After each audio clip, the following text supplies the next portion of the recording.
فیضان شاہ دو سرا مدنی مذاکرہ، عطار کی علمی ضیا مدنی مذاکرہ، علم و ادب کا سلسلہ مدنی مذاکرہ، عطار کی علمی ضیا مدنی مذاکرہ۔ الحمدللہ رب العالمین والصلاة والسلام علی خاتم النبیین، اما بعد فاعوذ باللہ من الشیطان الرجیم، بسم اللہ الرحمن الرحیم، الصلاة والسلام علیک یا رسول اللہ وعلی آلک واصحابک یا حبیب اللہ۔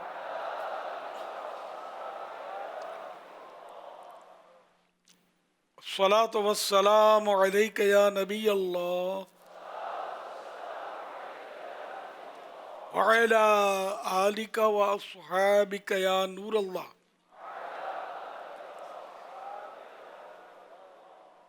کچھ نیتیں مزید مدنی مذاکرے کے لیے شامل کر لیجئے، ہو سکے تو ادھر ادھر دیکھنے، باتیں کرنے، دوسروں کو اشارے کرنے، خود کشادہ ہو کر دوسروں کو تنگ ہو کر بیٹھنے پر مجبور کیے بغیر، دیوار وغیرہ سے ٹیک لگائے بغیر اللہ کریم کی رضا کے لیے توجہ سے دینی باتیں سنوں گا۔ صلو علی الحبیب سن کر بلند آواز سے درود پاک پڑھوں گا، مجبوری نہ ہوئی تو صلاۃ والسلام کے بعد ہی اپنی جگہ چھوڑوں گا۔ ختم ہونے کے بعد آگے بڑھ کر اسلامی بھائیوں سے سلام و مصافحہ کرنے اور آئندہ بھی آتے رہنے کی دعوت دے کر ثواب کا حقدار بنوں گا، اور موقع کی مناسبت سے انفرادی کوشش کروں گا۔ صلو علی الحبیب صلی اللہ علی محمد۔ آج 1447 ہجری کے ذوالحج شریف کی 21ویں رات ہے۔ اس مناسبت سے ضیاء درود و سلام سے فرمان آخری نبی صلی اللہ علیہ وآلہ وسلم نمبر 21۔ اے لوگو، بے شک بروز قیامت اس کی دہشتوں یعنی گھبراہٹوں اور حساب کتاب سے جلد نجات پانے والا شخص وہ ہوگا جس نے تم میں سے مجھ پر دنیا کے اندر بکثرت درود شریف پڑھے ہوں گے۔ صلو علی الحبیب صلی اللہ علی محمد۔ نویت سنت الاعتکاف، جب بھی مسجد میں داخل ہونے کی سعادت پائیں اعتکاف کی نیت فرما لیا کریں۔ جب تک مسجد میں رہیں گے اعتکاف کا ثواب ملے گا، جب مسجد سے باہر نکلیں گے تو یہ نفل اعتکاف ختم ہوگا۔ نیت دل کے ارادے کو کہتے ہیں، دل میں نیت شرط ہے۔ دل میں نیت حاضر ہوتے ہوئے زبان سے بول لینا یہ زیادہ مناسب۔ یاد رکھیے، مسجد میں کھانا پینا، سونا، سحری، افطار، آب زمزم شریف پینا، دم کیا پانی پینا، نیاز کھانا، یہ وغیرہ اسی صورت میں جائز ہوتے ہیں جبکہ اعتکاف کی نیت کی ہو۔ نہیں کی تھی تو اب مسجد میں افطار نہیں کر سکتے، ہاں اعتکاف کی نیت کر لیجئے، چاہے اردو میں کہہ لیں میں نے سنت اعتکاف کی نیت کی، اپنی مادری زبان میں بھی کہہ سکتے ہیں۔ کہنا شرط نہیں ہے، دل میں نیت شرط ہے۔ اور مناسب ہے کہ نیت اگر نہیں کی تھی تو اب کر لیں، کھانے پینے کا موقع آیا ہے تو ان ثواب کے نیت کرنی ہے، اور نیت کرنے کے بعد کوئی ذکر و درود کر لیا جائے، چاہے تو 12 بار درود پاک پڑھ لیں۔ اب بھلے آپ افطار یا جو بھی کھانے کی ترکیب ہے وہ کریں۔ صلو علی الحبیب صلی اللہ علی محمد۔ مدنی مذاکرے کا سلسلہ جاری ہے، آپ سوالات کیجئے، ہر سوال کا جواب وہ بھی بالصواب یعنی درست دے پاؤں، یہ ضروری نہیں، بن پڑا عرض کرنے کی کوشش کی جائے گی، بھول کر تب پائیں فوراً میری اصلاح فرمائیں۔ مجھے آئیں بائیں شائع کرتا، اپنے کہے پر بلا وجہ قائم رہتا نہیں، بھول ہونے کی صورت میں شکریہ کے ساتھ قبول کرتا پائیں گے انشاءاللہ الکریم۔ صلو علی الحبیب صلی اللہ علی محمد۔ People see the luxurious lifestyle of the wealthy. It increases the desire in common individuals to acquire wealth. And when the greed for money grows, one begins to forget the distinction between lawful and unlawful. What is an easy way to protect oneself from this dangerous mindset? امیروں کی شاہانہ زندگی اور life style دیکھ کر عام افراد میں مال حاصل کرنے کا جذبہ بڑھ جاتا ہے، اور جب مال کی لالچ بڑھتی ہے تو انسان حلال و حرام بھول جاتا ہے۔ اس خطرناک سوچ سے بچنے کا آسان طریقہ کیا ہے؟ پیارے آقا صلی اللہ علیہ وسلم کی پیاری پیاری سیرت کا مطالعہ کرے، اور پیارے آقا صلی اللہ علیہ وسلم نے کس طرح اپنی زندگی گزاری اور دنیا کی دولت سے کس طرح دور رہے، اس پر نظر کرے کہ پیارے آقا صلی اللہ علیہ وسلم کے اس طرح کے ارشادات موجود کہ میں چاہوں تو یہ پہاڑ سونے کے ہو کر میرے پیچھے چلیں، لیکن آپ نے کبھی ایسا نہیں کیا، بلکہ جب بھی کوئی مال آتا تو راتوں رات اس کو راہ خدا میں تقسیم ہو جاتا، روزانہ ایک وقت کھانا کھاتے اور دوسرے دن کے لیے بچا کر نہ رکھتے تھے۔ سرکار صلی اللہ علیہ وسلم نے ظاہری دولت کبھی بھی جمع نہیں کی۔ تو ہمیں آپ مالداروں کو دیکھنا ہے، مالدار کو دیکھنا ہے یا سرکار کو دیکھنا ہے صلی اللہ علیہ وسلم۔ خیر یہ کہنے کی باتیں ہیں میرے لیے، جب میں کہہ رہا ہوں ہم سن رہے ہیں، باقی مال تو سب کو چاہیے، یعنی کہ ہرس جو ہے نا یہ اتنی جم گئی ہے کہ کشتی پانی میں ہے جب تک محفوظ ہے، پانی کشتی میں آ جائے گا کشتی ڈوب جائے گی۔ تو کسی کے پاس مال ہے، دولت ہے، جتنا بھی ہے وہ نقصان نہیں پہنچا رہا، لیکن جس دن یہ مال دل میں آ گیا تو اب یہ اس کو لے ڈوبے گا، اب نقصان دہ۔ تو اب یہ کہ بعض لوگ میں نے کہتے سنے ہیں ہم تو بس اللہ اللہ کرتے ہیں، اور دولت مال یہ خالی باتیں کرتے ہیں، تھوڑا نقصان ہو جائے تو نیند کس کی اڑتی ہے۔ تو خیر کوئی صحیح بھی ہوتا ہوگا جو صحیح بات کرتا ہوگا کہ واقعی اللہ اللہ کرتا ہوگا اور دولت سے بے نیاز ہوتا ہوگا، لیکن دولت خود آ کر دروازے پر دستک دیتی ہوگی کہ آنے دو نا اندر۔ بہرحال انما الاعمال بالنیات، اعمال کا دار و مدار نیتوں پر ہے۔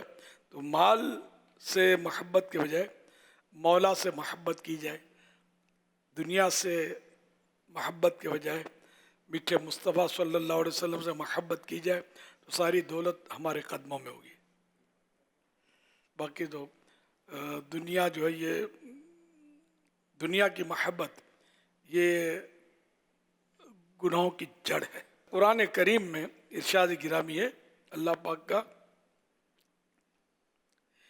یا ایھا الذین آمنوا لا تلہکم اموالکم ولا اولادکم عن ذکر اللہ ومن یفعل ذلک فاولئک هم الخاسرون۔ سورہ منافقون آیت نمبر 9 ہم نے سنی۔ آسان ترجمہ ہے قرآن کنز العرفان، اے ایمان والو تمہارے مال اور تمہاری اولاد تمہیں اللہ کے ذکر سے غافل نہ کر دے، اور جو ایسا کرے گا تو وہی لوگ نقصان اٹھانے والوں میں ہیں۔ رسول اللہ صلی اللہ علیہ وسلم کا فرمان عبرت نشان ہے، خدا کی قسم مجھے تمہارے غریب ہو جانے کا ڈر نہیں ہے، مجھے تو اس بات کا ڈر ہے کہ دنیا تم پر کشادہ نہ ہو جائے، جس طرح تم سے پہلے لوگوں پر ہوئی تھی، پھر تم اس میں رغبت کر جاؤ جس سے وہ لوگ رغبت کر گئے، اور یہ تمہیں ہلاک کر دے جیسے انہیں ہلاک کر دیا۔ یہ حوالہ بخاری شریف حدیث نمبر 3158۔ تو یہ مال، یہ دنیا، اس کی محبت، تو مالدار کو دیکھ کر حرص نہ کی جائے۔ سرکار صلی اللہ علیہ وسلم کو آپ کی سیرت مبارکہ پڑھ کر اس بات کی حرص کی جائے کہ آقا کے نقش قدم پر کس طرح ہم چلیں۔ صلو علی الحبیب صلی اللہ علی محمد۔ مال دنیا دو جہاں میں ہے وبال،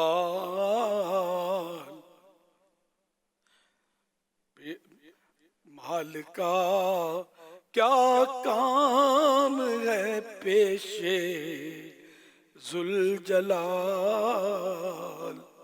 صلو علی الحبیب صلی اللہ علیہ محمد۔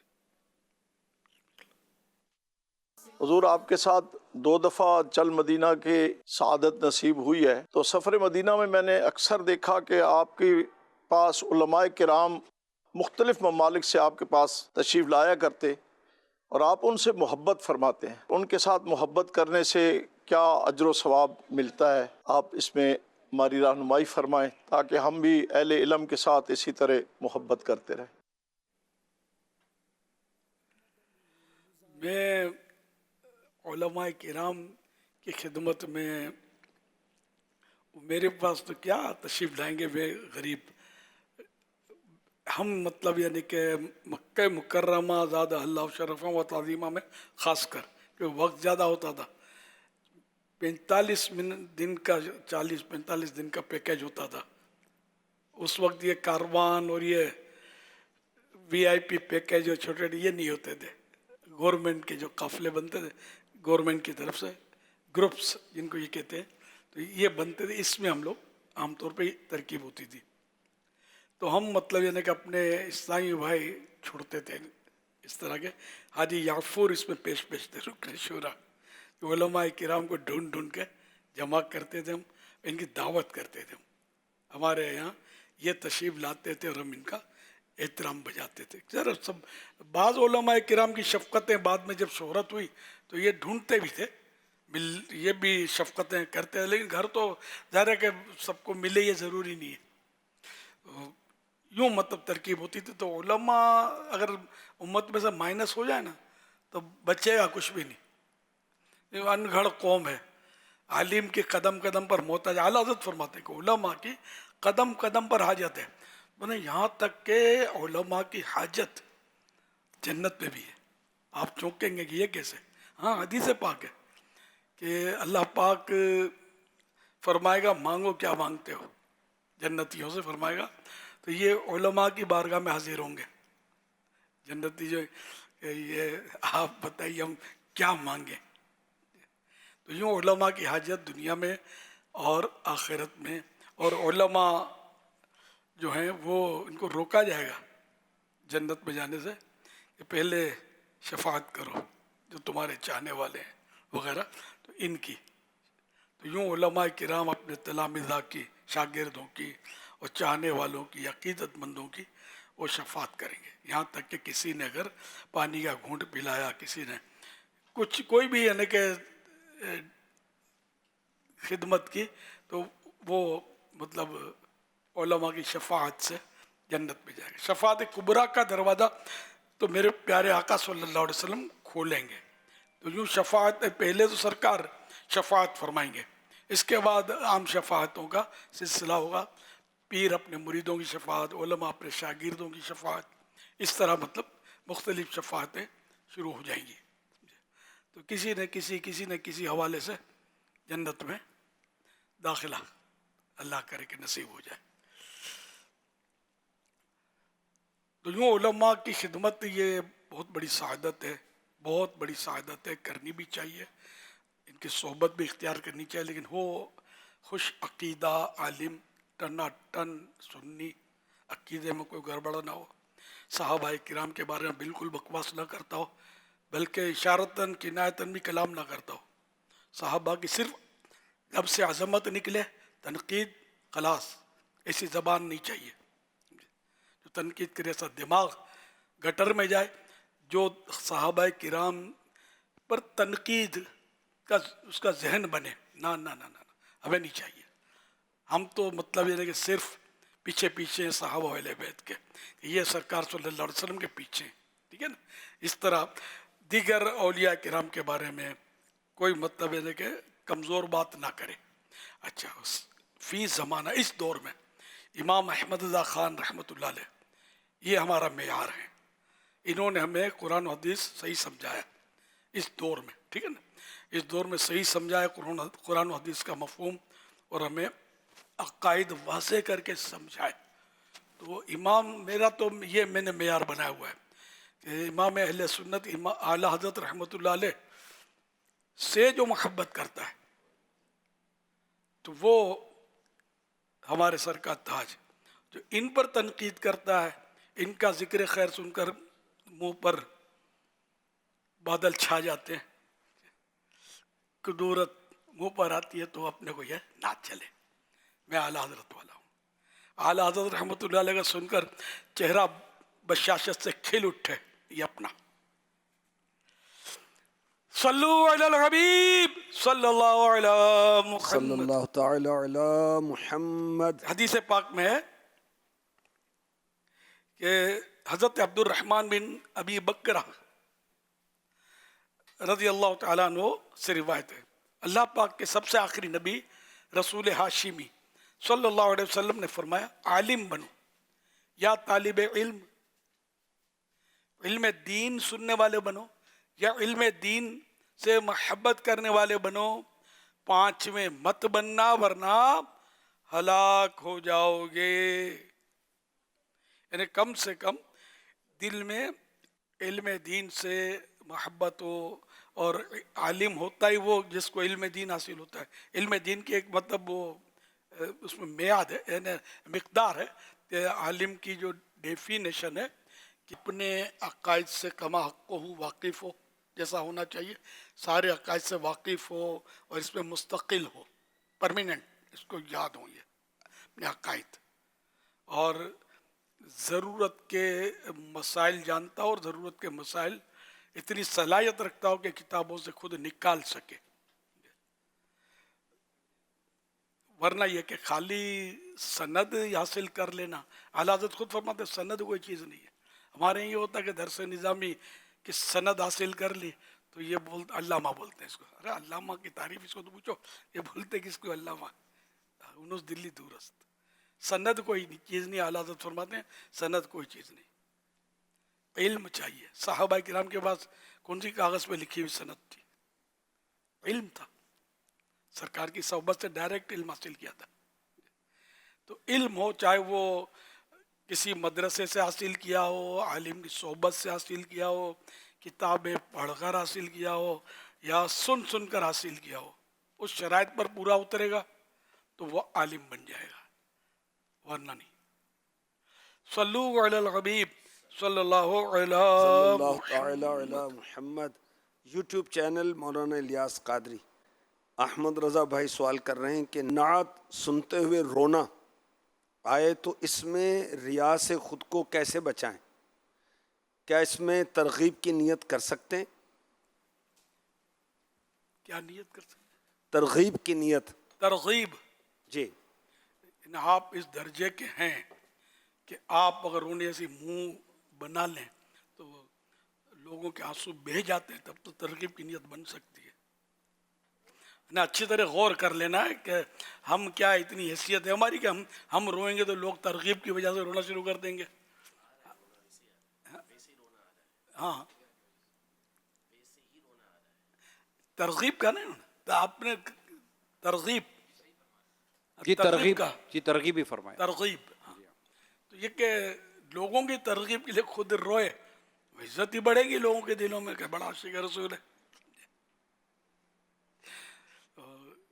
اگر یہ نیت نہیں ہے کہ لوگ مجھ سے متاثر ہوں تو رونے میں حرج نہیں ہے. تو پیارے آقا صلی اللہ علیہ وسلم اتنا گریہ فرماتے، اتنا روتے تھے اس طرح کے جیسے ہنڈیا پکڑی سینے بے کینہ سے یہ آواز مبارکہ سنی جاتی تھی، جیسے ہنڈیا پک رہی ہے. فاروق اعظم رضی اللہ عنہ نماز میں اتنا روتے تھے کہ پچھلی صف میں یا پچھلی صفوں میں آپ کے رونے کی آواز پہنچ جاتی تھی، بے ساختہ، مطلب بے اختیار.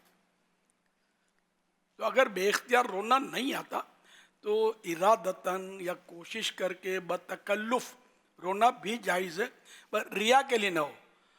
وہ سورہ تکاثر والی ہے نا روایت کے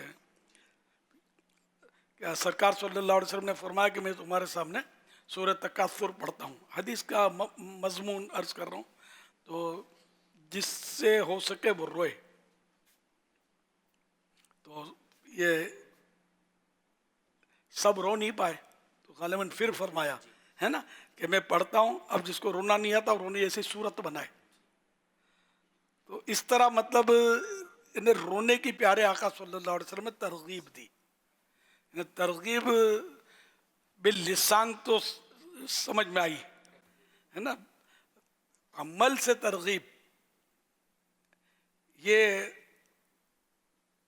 بظاہر مطلب اس کے چانس کم ہیں کہ ترغیب کی نیت کرے. واللہ اعلم، مجھے زیادہ پتہ نہیں اس کا، کہ جس سے بہت لوگ محبت کرتے ہو نا، تو وہ جب روتا ہے، جیسے ماں روتی ہے تو بچہ رو پڑے گا، باپ روتا ہے تو بچہ رو پڑے گا، تو جس سے بہت محبت کرتے ہیں اور وہ اگر عشق رسول میں یا خوف خدا میں روتا، اس کو دیکھ کر دل بھر آئے، رونا آ جائے، وہ ایک الگ صورت ہے. اب مگر یہ پتہ نہیں کہ ترغیب کی نیت سے یہ وہ بتکلف اس کو رونا مناسب ہے یا کیا ہے، یہ اس کا مجھے علم نہیں ہے. رونا آ جائے، اور اب اس کو کچھ جیسے مثال کے طور پر طلباء کرام دیکھ رہے ہیں یا شرکا دیکھ رہے ہیں یا کسی کو بھی دیکھ رہا ہے، اب رونا آ جائے، اب یہ بولے کہ اب میں رونا روکوں کیونکہ لوگ دیکھ رہے ہیں، یہ ایک تو یہ کیسا. اور اگر یہ اسی وقت ہو گیا یار اب چلو رونا تو اب آ گیا، رونا تو اس کے لیے تو تھا نہیں کہ لوگ دیکھیں یا لوگ میری تعریف کریں، اب رونا آ گیا تو چلو رکتے نہیں ہیں. اللہ پاک اخلاص عطا کرے، اور ہو سکتا ہے کہ مجھے روتا دیکھ کر شاید ان کے دلوں میں بھی کچھ نرمی یا اس طرح کا گداس پیدا ہو جائے. اگر اس طرح کی کوئی سوچ ذہن کے اندر گردش کرتی ہو اور ایسی کوئی آتی ہو دل میں دماغ میں بات، تو یہاں پر شرعاً کیا احکامات جاری ہوں گے؟ اس میں میں نے کچھ پڑھا نہیں ہے. اس میں شیطان کے وار کے خطرات بہت ہیں. جب تک ہمیں علماء کے، اپنے بزرگوں کے سامنے کوئی سے واقعات یا کردار نہ ہونا، جو بزرگان دین کا رونے تو بڑے مشہور ہیں، ایک سے ایک واقعات ہیں، لیکن دوسروں کی ترغیب کے لیے بھی یہ رویا کرتے تھے، یہ ابھی تک پڑھا سنا نہیں ہے، خدا بہتر جانے. تو مطلب یہ کہ ہم اخلاص پیدا کریں. ہاں دوسرا دیکھ رہا ہے اس کے لیے رونا روک دینا کہ میں ریاکاری میں پڑ جاؤں گا، یہ بھی ٹھیک نہیں ہے، کہ بلکہ اس کو بھی ریا کہا گیا کہ عمل ترک کر دینا ریا کے خوف سے، یہ بھی ریا ہے. عمل نہ روکے، ریا کو روکے، ورنہ تو کچھ بھی نہیں کر سکتے. نمازی جو نماز پڑھتا ہے مسجد میں آ کر، لوگ اس کو بھی تعریف کرتے ہیں کہ بڑا نیک نمازی ہے، سب سے پہلی صف میں آ کے بیٹھ جاتا ہے، تبھی اس کا مطلب پہلی صف چھوڑ دے، پیچھے آئے گا تو بھی لوگ بولیں گے ہے ماشاءاللہ با جماعت نماز پڑھنے والا ہے، پکا نمازی ہے. اب جماعت چھوڑ دے، یہ لوگ تعریف کر رہے ہیں جماعت سے، تو ویسے آخر میں جائے گا تو بولے ہے نمازی، بیچارے کو لیٹ ہو جاتا ہے تو بھی آستین نے چڑھا کر جا رہا ہوتا ہے نماز کے لیے. آپ بچ کر نکل نہیں سکتے. لاکھوں حاجی مل کر ایک ہی میدان عرفات میں جمع ہوتے ہیں، تو یہ سب کے سامنے عمل کرنا یہ ریا نہیں ہے. ریا کا تعلق دل سے ہے، یہ باطنی امراض میں سے ہے. ورنہ شیطان کہیں کا نہیں چھوڑتا آدمی کو، کچھ کرنے نہیں دیتا ہے، ہر زاویے سے یہ تنگ کرتا ہے. صلو علی الحبیب صلی اللہ علیہ محمد. صلی اللہ علیہ محمد صلی اللہ علیہ وسلم. اس سے ہٹ کر ہے، لیکن کہیں پڑھا تھا اس حوالے سے کہ امام ابن جوزی رحمۃ اللہ تعالی علیہ نے اپنے ایک شیخ کے بارے میں لکھا کہ ہم نے ان سے صرف رونا سیکھا ہے. یعنی ان کو دیکھتے تھے تو وہ روتے تھے، ان سے ہم نے رونا ہی سیکھا ہے. اور سیدنا عبداللہ ابن مسعود رضی اللہ تعالیٰ عنہ کے بارے میں بھی پڑھا تھا کہ نبی پاک صلی اللہ تعالیٰ علیہ وسلم نے جب ان سے فرمایا تھا کہ میرے سامنے قرآن پڑھو، تو انہوں نے کہا تھا کہ میں کیسے آپ کے سامنے قرآن پڑھوں، آپ پر تو قرآن نازل ہوا ہے. تو آپ نے حکم ارشاد فرمایا تو پھر انہوں نے سورہ نساء کی تلاوت کرنا شروع کی. اور جب اس مقام پر پہنچے کہ فَكَيْفَ إِذَا جِئْنَا مِن كُلِّ أُمَّةٍ بِشَهِيدٍ وَجِئْنَا بِكَ عَلَىٰ هَٰؤُلَاءِ شَهِيدًا، تو نبی پاک صلی اللہ علیہ وسلم نے فرمایا کہ حسبک، اتنا کافی ہے. تو عبداللہ بن مسعود رضی اللہ عنہ نے اپنی آنکھیں اوپر اٹھائیں تو دیکھا نبی پاک صلی اللہ علیہ وسلم رو رہے تھے. تو پھر اس کے بعد عبداللہ بن مسعود رضی اللہ عنہ کی ہمیشہ کیفیت یہ رہتی تھی کہ اب قرآن پڑھتے ہوئے روتے بہت تھے. علماء نے لکھا کہ یہ تربیت تھی نبی پاک صلی اللہ علیہ وسلم کی. یہ ماشاءاللہ یہ تربیتیں تو ہیں، دیکھ کر رونے کی تو میں نے تائید ہی کی ہے کہ آ جاتا جن سے محبت ہوتی ہے ان کو روتا دیکھ کر. لیکن یہ کہ خود نیت رونے والا کرے کہ میں ترغیب دے رہا ہوں کہ میں اس لیے روں تاکہ لوگ مجھے دیکھ کر روئیں، تو ان واقعات سے یہ تو مستفاد نہیں ہوتا، لیکن واقعات تو ایمان افروز ہیں اور کتابیں بھری پڑی ہیں رونے والے مجھ سے، اور پیارے آقا کے رونے کی تو کیا بات ہے۔ صلو علی الحبیب صلی اللہ علیہ تعالی علی محمد صلی اللہ علیہ وسلم۔ یوٹیوب چینل ہے مولانا الیاس قادری کے نام سے، مدری چینل کے ناظرین اگر ابھی تک آپ نے اسے سبسکرائب نہیں کیا تو سبسکرائب بھی کیجئے، شیئر بھی کیجئے۔ اسی چینل پر مدری مذاکرہ لائیو دکھایا جاتا ہے۔ ایک سوال وہاں پر ہمارے ایک ویور نے بھیجا ہے کہ کچھ لوگ بدنگاہی کرتے ہیں تو توبہ کر لیتے ہیں، لیکن پھر کچھ دنوں کے بعد بدنگاہی شروع کر دیتے ہیں اور توبہ توڑ دیتے ہیں۔ آپ بتا دیں کہ وہ کیسے بدنگاہی کرنا چھوڑیں اور توبہ پر استقامت اختیار کریں۔ خالی یہ ایک ہی فعل نہیں ہے، اور بہت سارے گناہ کے بندہ کرتا ہے، پھر یہ کہ مبتلا ہو جاتا ہے۔ اب یہ کہ توبہ کرتے وقت کیا اس کی کیفیت تھی، یہ دیکھا جائے گا۔ اگر توبہ کرتے وقت اس کا ذہن یہ تھا کہ پھر توبہ کر لوں گا، ہو گیا تو اس کی یہ توبہ ہی نہیں ہے۔ توبہ کرتے وقت 100% ذہن ہو کہ آئندہ نہیں کروں گا، اور شرمندگی ہو اس کو، اور اللہ کی بارگاہ میں عرض کرے کہ اب توبہ کرتا ہوں آئندہ نہیں کروں گا، اور فائنل ہو، دل زبان ایک ہو اس کی، تو یہ توبہ قبول ہے۔ اب پھر بتقاضۂ بشریت یہ پھنس گیا، گناہ کر بیٹھا، پھر اسی طرح توبہ کہ اب تو کرنا ہی نہیں ہے، ذہن بالکل پختہ ہو کہ میں نہیں کروں گا، خدا نہ خواستہ پھر مبتلا ہو گیا، تو اس طرح چاہے 1000 بار یہ اس کا ایسا ہو جائے تو اس کی توبہ صحیح ہے۔ اللہ بچانے والا ہے، کبھی نہ کبھی یہ اپنی اس برائی سے نکل آئے گا، لیکن توبہ کرتے ہوئے تذبذب ہے اس کو، یار میں بچ تو نہیں سکتا، مجبوری ہے میری، یار پھنس جاتا ہوں۔ تو یہ چونکہ چنانچہ میں توبہ نہیں ہوتی، ابھی بندے کی حق تلفی کر لوں، اس کی چیز میں کھا جاؤں، اس کی رقم ہڑپ کر جاؤں، پیسے اس کے خرچ کر لوں، بعد میں سے معافی مانگ لوں گا، یہ پہلے کرنا ہے، اس سے ترکیب پہلے سے بنانی ہے کہ بھی استعمال کر لوں آپ کی چیز۔ ہاں ایسی کوئی انڈرسٹینڈنگ ہے کہ ایک دوسرے کی چیز استعمال کرتے ہیں، آپس میں ترکیب ہے، پھر تو معافی مانگنے کی ضرورت بھی نہیں ہے، نہ اجازت کی حاجت، صرف ان چیزوں میں جن میں آپس میں انڈرسٹینڈنگ ہے۔ جیسے چادر میں انڈرسٹینڈنگ ہے کہ ایک دوسرے کی چادر استعمال کر لیتے ہیں، تو اب یہاں یہ نہیں کہ چادر استعمال کر لیتے امامہ بھی لے لیا، اس کا بنیان لٹک رہی تھی تو وہ بھی لے لی اور پہن لی اور ڈھونڈتا رہے ہو۔ جتنی چیزوں میں اس کے انڈرسٹینڈنگ ہے اس میں یہ تصرف کر سکتے ہیں آپس میں۔ اس میں بہت غور کرنے کی ضرورت ہے کہ بعض اوقات ناگوار گزرتی ہے، اب یہ اس میں کر لیا چادر میں، یہ اپنی اپنی طبیعتیں ہوتی ہیں، مزاج ہوتے ہیں، تو اس لیے سوچ سمجھ کر ہر بات کی اجازت بھی نہیں مانگی جاتی، میں نے اجازت سے کیا نا۔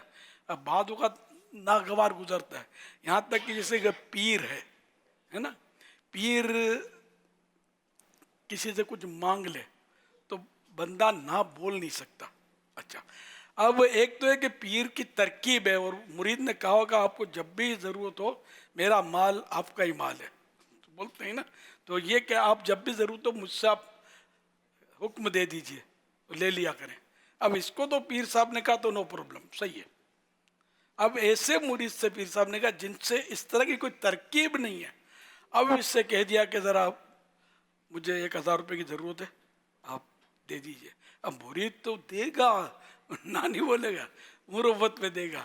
تو اب جو مرید نے ناگواری کی کیفیت میں کہ پیر صاحب کو کیسے منع کریں، تو ناگواری کے ساتھ جو دیا یہ پیر صاحب کے لیے حرام، قطعی حرام ہے، یعنی غصب کی طرح، جیسے وہ چھیننا، ڈاکو چھینتا ہے نا، تو یہ پیر صاحب پر واجب ہے توبہ بھی کریں اور اس کو واپس لوٹائیں۔ ہاں اب وہ نہیں لیتا، وہ معاف کر دیتا ہے، یا جو بھی ہے کوئی سا تقاضا ہو، جو بھی شریعت کے تقاضے وہ پورے کرنے ہوں گے۔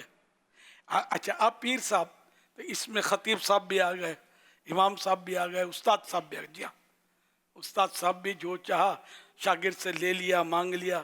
بلکہ یہاں تو زیادہ خطرہ ہے کہ شاگرد کے تحفے لیتے وقت پر 101 بار سوچے کہ یہ ترکیب تو نہیں بنا رہا کہ جب امتحان, خاص کر امتحان کے قریب, کہ استاد صاحب آنکھ آڑے کان کر دیں اور میرے کو نکال دیں. رشوتیں تو چل رہی ہوتی امتحانوں میں, آنکھ آڑے کان ہو رہے ہوتے ہیں, بہت کچھ ہو رہا ہوتا ہے, اور پاس ہو گیا. صحیح بولتا ہوں کہ الف کا با آتا نہیں ہے بعضوں کو, اور درس نظامی سے مشرف ہوتے ہیں, حضرت علامہ کہلاتے ہوتے ہیں. اگر کوئی ایک سوال کر دے تو بغلیں جھانکے. سب کی بات نہیں کر رہا, میں جنرل بات کر رہا ہوں. ایک بہت بری حالت ہے.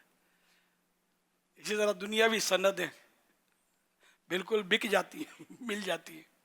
اچھی نوکری چاہیے, فلاں سند چاہیے, کون سی سند چاہیے, اتنے میں ملے گی, ٹھیک ہے, اتنے میں لوں گا, اتنے میں لوں گا.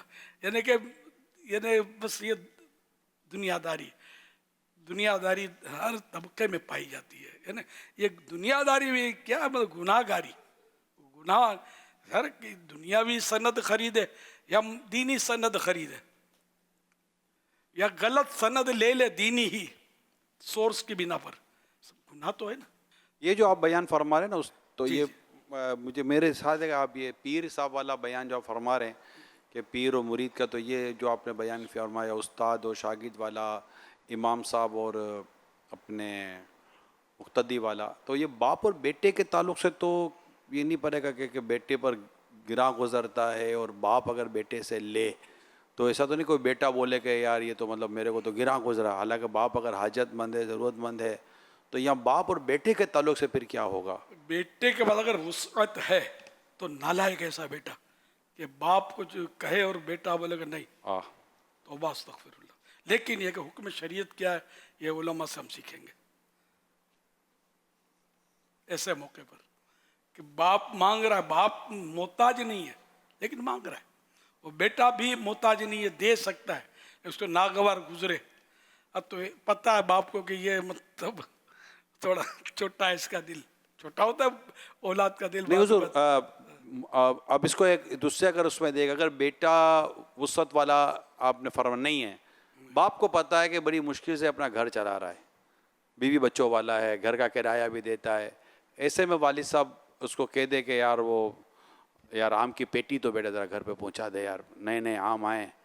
اور اب مطلب یہ ایک معاشرتی ڈسکشن ہے کہ ایسے میں اگر وہ بیٹے پر بیٹا پہنچا دے گا, لیکن جب باپ کو اگر پتہ ہے کہ بیٹا بڑی مشکل سے اپنا گزارا کر رہا ہوتا ہے, تو اس طرح اگر باپ کرتا ہے تو بیٹا اللہ کرے کہ ایسا بیٹا تو مطلب سر پر رکھ کر لے جائے باپ کے لیے آم کی پیٹی. سچی بات ہے, ایسا ہی کرنا چاہیے. ہاں ایسا ہی کرنا چاہیے. مگر ایسے میں باپ جو ہے اس کو بارہ لے کے اپنی اولاد کو سمجھنا چاہیے. باپ کو اندازہ ہوتا ہے کہ کون کس طرح گزارا کر رہا ہے, تو باپ کو مانگنا نہیں چاہیے. لیکن اب مانگ لیا, مانگ لیا, شرن نہیں, بیٹا اگر دے ناگواری کی حالت میں, مسئلہ یہ ہے مفتی صاحب وہ جو ہے کہ تو اور تیرا مال تیرے باپ کا, تو کیا یہ تو یہاں تو میرا وہ تو ایک الگ صورتحال ہوگی کہ باپ محتاجی نہیں ہے. لیکن وہی اب اس میں ہم وہ ظاہر ہے کہ ہم کہہ نہیں سکتے. دوسرے جو اجنبیوں کے لیے ہم نے اب تک مسائل بیان کیے نا, یہ تو محارم ہیں, بیٹا باپ. تو ہم استاد کو تو بہت بچنا چاہیے. آپ کی ساری گفتگو سے تو آیا استاد ہے اور اس طرح دیگر جو ہوتے ہیں, تو ان کو تو بہت زیادہ بچنا چاہیے. پھر مطلب تو یہی ہوا نا. خصوصی دعوت بھی نہیں کھانی چاہیے. خصوصی دعوت کس کو بولتے ہیں یہ بھی سمجھا دوں, پتہ ہوگا بہت سو کو, اب تو لکھ کر یہ اپنی کتابوں میں لکھے, آداب تام میں, آداب تام میں بھی لکھا ہوا ہے, پڑھنے والے بنے تو پتہ تو چل جائے. تو ایک تو ہوتی ہے عمومی دعوت, جیسے کہ شادی ولیمہ, سب کو پتہ ہے کہ دوسروں کو بھی دعوت دی ہوئی ہے اور اس کو بھی دعوت دے دی, تو یہ اس کے لیے خصوصی نہیں ہے, یہ عمومی دعوت ہے. خصوصی دعوت وہ ہوتی ہے کہ صرف آپ کو دعوت دی, اور بھلے اس کے ساتھ اور بھی ہیں دوسروں کو دیے, لیکن اصل دولہا آپ ہیں بزم کے, آپ آئیں گے تو دعوت ہوگی, ورنہ دعوت ہونی نہیں ہے. تو یہ خصوصی دعوت کہلاتے ہیں کہ یہ صرف آپ کے لیے دعوت ہے. اب ضمناً دو چار اور بھی شریک ہو گئے, تو